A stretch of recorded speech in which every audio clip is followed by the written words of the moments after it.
Ancient prophecies shaping modern environmental policy? It sounds far-fetched, but the Hopi people of Arizona have been warning about ecological disaster for generations. That's intriguing. What exactly are these prophecies, and how are they relevant today? Well, the Hopi prophecies are deeply rooted in their spiritual beliefs and connection to the land. They speak of a time when humans would become disconnected from nature, leading to environmental destruction and social upheaval. What's fascinating is how closely these ancient warnings align with our current global challenges. That's pretty remarkable. Do we know how old these prophecies are? The exact age is hard to pin down, but they've been passed down orally for many generations. What we do know is that they predate European contact. The Hopi have been living in the same area of northeastern Arizona for over 1,000 years, and these teachings are central to their culture. So, how do the Hopi view their role in relation to these prophecies?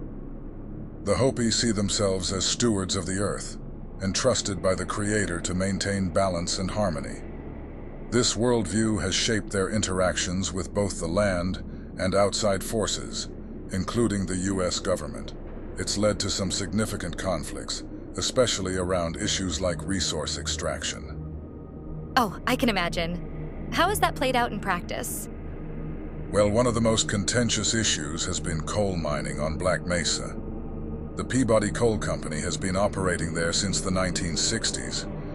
While it's provided jobs and revenue, it's also caused significant environmental damage and disrupted sacred sites. Many traditional Hopi see this as a violation of their sacred duty to protect the land.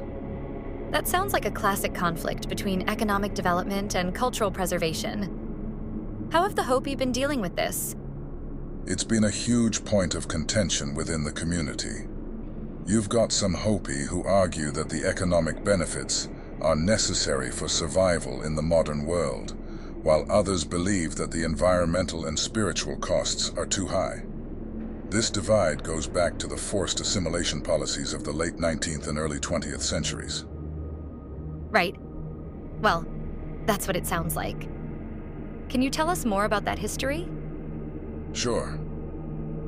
One of the most devastating aspects was the boarding school system. Hopi children were literally torn from their parents' arms and sent to these schools, where they were forbidden to speak their language or practice their traditions. The goal was to kill the Indian, save the man, as one infamous quote put it. That's horrifying. How has this affected the Hopi community in the long term? The effects are still being felt today. It created a huge generational divide within Hopi communities, with many younger people growing up disconnected from their traditional culture and language. This has led to conflicts around governance and decision-making. For example, the establishment of the Hopi Tribal Council in 1936 is still controversial. Many traditional Hopi see it as an illegitimate body imposed by the U.S. government. So you essentially have two competing power structures within the Hopi nation? Exactly. And this conflict plays out in various ways, from resource management to cultural preservation efforts. But despite these challenges, many Hopi are still fighting to protect their land and way of life. They see it as their sacred duty, not just to their own people, but to the entire world.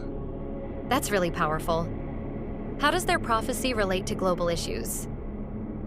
Well, the Hopi believe that if we continue on our current path of environmental destruction and spiritual disconnection, it will lead to global catastrophe.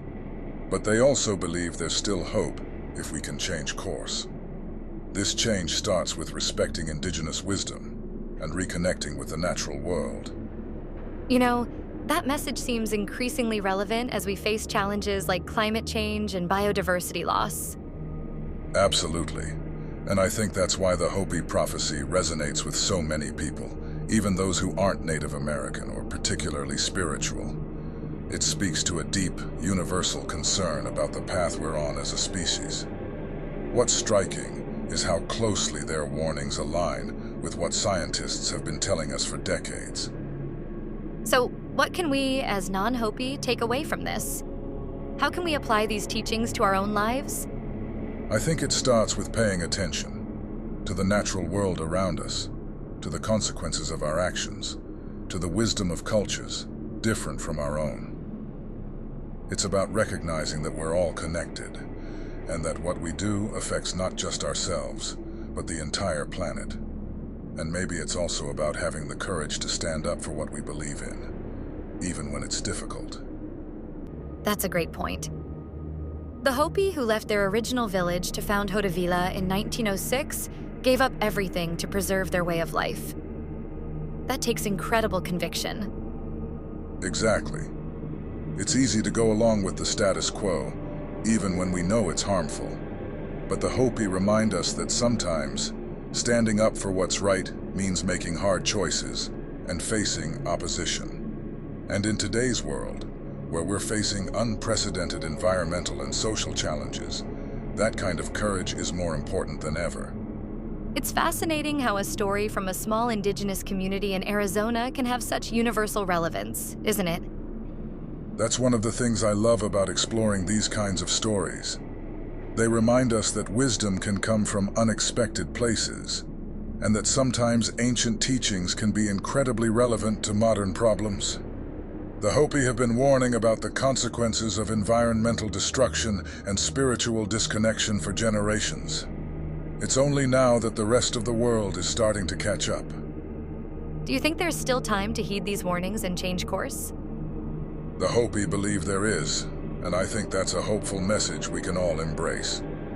They talk about a coming time of purification, which sounds scary, but it's really about a return to balance. They believe that if enough people wake up and start living in harmony with the earth, we can avoid the worst outcomes and create a better world. That's a powerful vision. But how do we start making that a reality in our own lives? I think it starts with small steps. Maybe it's being more mindful of our consumption habits, or spending more time in nature. Maybe it's learning about the indigenous history of where we live, or supporting organizations that work to protect the environment and indigenous rights. The important thing is to start somewhere and to recognize that our actions do matter. And to remember that we're not alone in this. The Hopi have been carrying this message for generations, and there are people all over the world working towards similar goals. Exactly. And that's really the heart of the Hopi prophecy. The idea that we're all in this together, and that our collective actions can shape the future of the planet. It's a big responsibility, but also an empowering one. As we wrap up this episode, I can't help but feel a sense of both urgency and hope. Urgency because of the challenges we face, but hope because there are still people like the Hopi working to protect the earth and preserve ancient wisdom. I feel the same way. And I think that's the power of stories like this. They remind us of what's at stake, but also of our capacity to make a difference. Whether we fully believe in the Hopi prophecy or not, we can all learn from their commitment to living in harmony with the earth. As we move forward, it's crucial that we find ways to integrate this wisdom into our modern lives and decision-making processes. Well said. And on that note, I think it's time to bring this episode to a close. To all our listeners out there, we hope this story has given you something to think about. Absolutely. Maybe it will inspire you to learn more about indigenous cultures in your area, or to think about your own relationship with the natural world. And remember, in the words of the Hopi elders, we are the ones we've been waiting for. The power to create change is in our hands. Until next time, this is Extraterrestrial Mysteries, signing off.